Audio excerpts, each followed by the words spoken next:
Good evening to you all. Today, we're going to talk about the 8th episode on Surah Yusuf, and it's titled, Perhaps Allah Will Bring Them All Together. If he steals, a brother of his has stolen before. But Yusuf kept it to himself and did not reveal it to them. He said, You are in a worse position, and Allah knows best what you describe. The meaning here is that Yusuf's brothers, who are the sons of Yaqub, they said that since Benjamin stole, his brother Yusuf had also stolen before. But who actually knows the whole truth? It's Yusuf himself, because his brother Benjamin did not steal. His full brother, meaning from the same mother, did not steal, but rather, they were the ones who stole.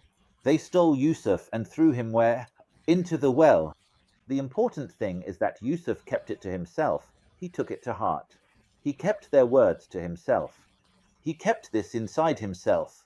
He carried it for them, meaning he kept these words in his heart and said to himself, You also committed a mistake. A big mistake by wronging your brother, and your punishment is your father. So you are worse in the eyes of God than someone who commits the crime of theft. The source, yes, it's all in Surah Yusuf, and the reference is Majma al-Bayan fi Tafsir al-Quran by al-Tabrisi. For anyone who wants to know where I'm getting this from, they can refer to this source. The point here is that he says, they said. Who are they? They are Yusuf's half-brothers, the sons of Yaqub who are not from the same mother. They said, and then he goes back and says, he said, so here, someone is talking about the sons of Yaqub, who are Yusuf's half-brothers, and it's Yusuf himself who says, you are in a worse position. So here, there are 2 points. There is someone talking about the sons of Yaqub, who are Yusuf's half-brothers, and about Yusuf is referred to in the third person. So who is it? The second point is that the statement is addressed to Yusuf's brothers and Yusuf, and it's quoted in the Quran. They said, O noble one, he has an elderly father, so take one of us in his place. We see you are among the doors of good. The meaning here is that his half-brothers, those 10, they pleaded with him and sought his mercy, saying, O noble one, or O ruler, or O great one. They meant, Benjamin's father is an old man. Take one of us in his place out of compassion and mercy for his father, because naturally you have treated us well with the measure, the hospitality, the food, the generosity, and all of that. So you wouldn't be harsh with us, meaning, take one of us and keep him with you, and let us take Benjamin back so we can return him to his father, so that he doesn't grieve for him as he grieved for his other son when he was young. The point here is that what Joseph's brothers said, and how it was conveyed in the Quran, is that he said, God forbid that we take anyone except the one in whose possession we found our belongings with him, otherwise we would be wrongdoers. The meaning is that Joseph replied to them, saying, God forbid that I take anyone else except the person with whom I found the golden cup, the one I found it with. His belongings, or on his camel, or above his camel, the verse refers to the golden cup.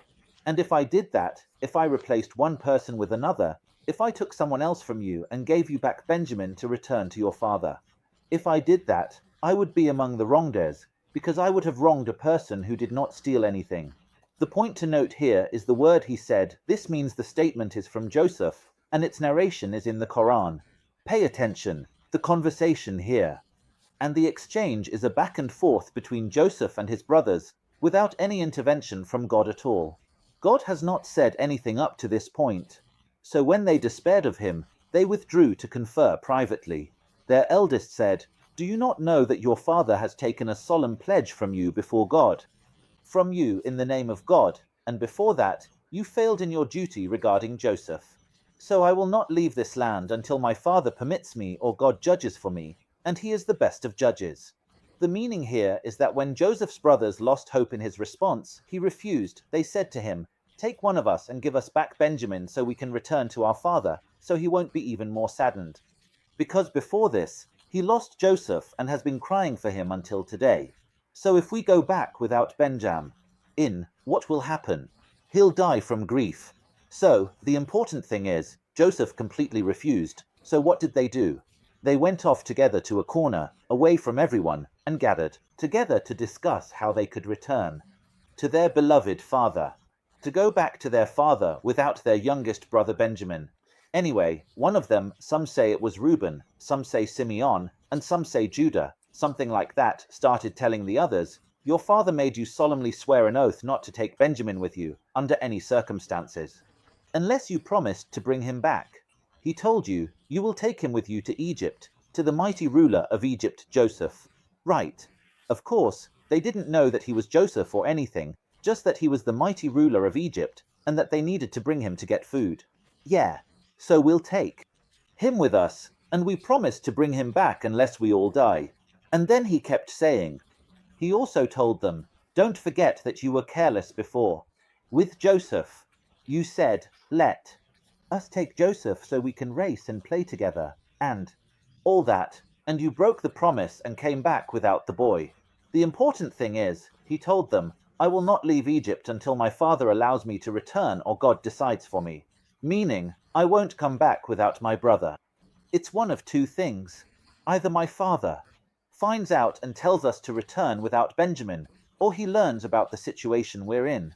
Meaning, he finds out about Joseph's refusal in his own way, of course, since Jacob is also considered a prophet, so God will inform him one way or another that Joseph kept Benjamin and refused to let him return with his brothers to their father in the Levant. So, the point is, he said it's one of two things. Either my father gives me permission to return without Benjamin, or God decides for me, whatever his judgment is. That's it. It's a divine will that I return to my father without Benjamin. It's one of the two options. But for me to just go back on my own, that's not going to happen. The expla. What's being said here is, when they lost all hope in him, that is, his brothers lost hope in Joseph. The pronoun here refers to their eldest. Whoever their eldest was, that's fine. So, the statement here is from their eldest, the eldest of Jacob's sons, and the narration in the Quran says, "Return to your father, and say, 'Oh our father, your son has stolen, and we only testify to what we know from us, and we were not keepers of the unseen.'" The meaning is, the speech is still from their eldest, or from one of them. That is, he is saying to them, what? He is telling them there is no solution. Go back to your father and tell him the truth. Tell him that your son stole, the gold cup was taken, and they found it up there, from the luggage. His own luggage, or from the top of his camel, from the belongings placed on the camel, or on the donkey, that is. And naturally, a thief steals, but he stole it. As long as you steal something, you hide it anyway. And also tell him that we do not know the unseen if he stole it at night while we were sleeping and we had no clue. Just state the accusation, because that's what actually happened. That was the speech. Their big verse. Yeah, whatever this big verse is.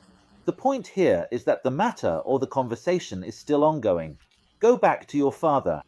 This is still the statement to their eldest and the narration in the Quran. And ask the town where we were, and the caravan we traveled with, and we are telling the truth. The meaning here is that he is still speaking to his eldest brother.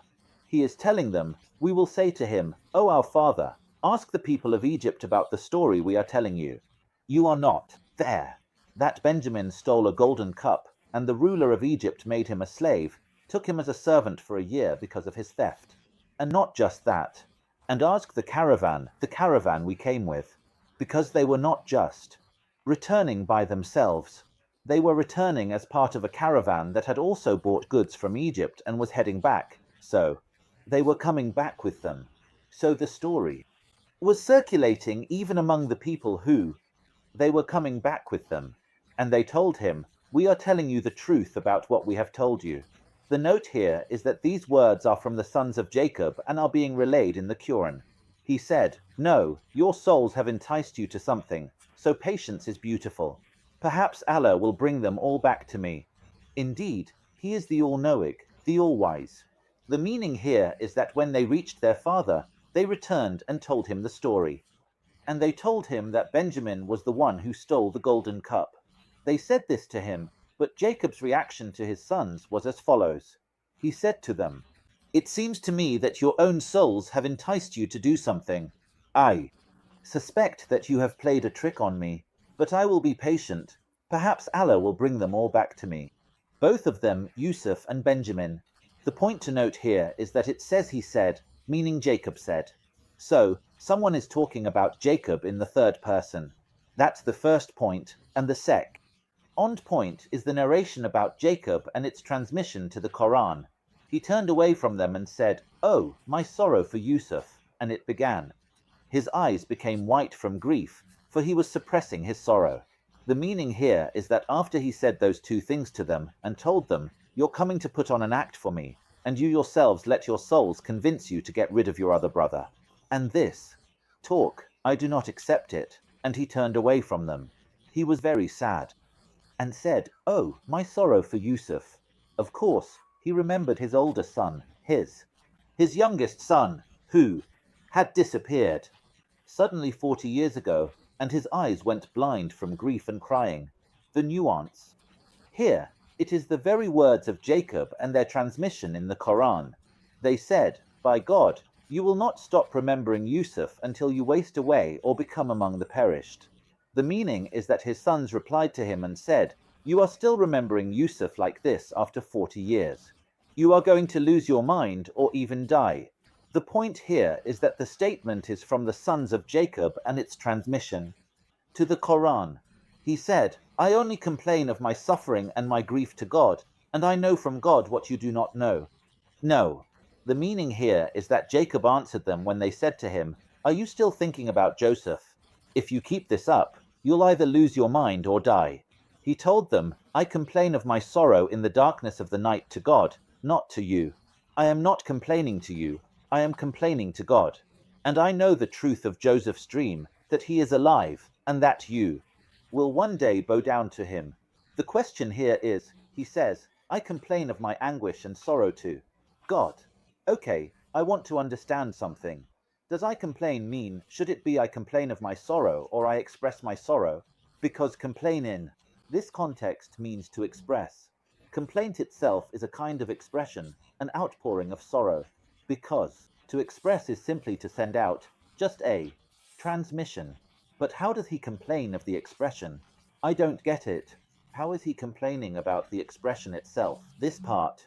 Honestly, I complain of my anguish. The one who complains about his sorrow or his oppression, for example, but he doesn't complain about his expression.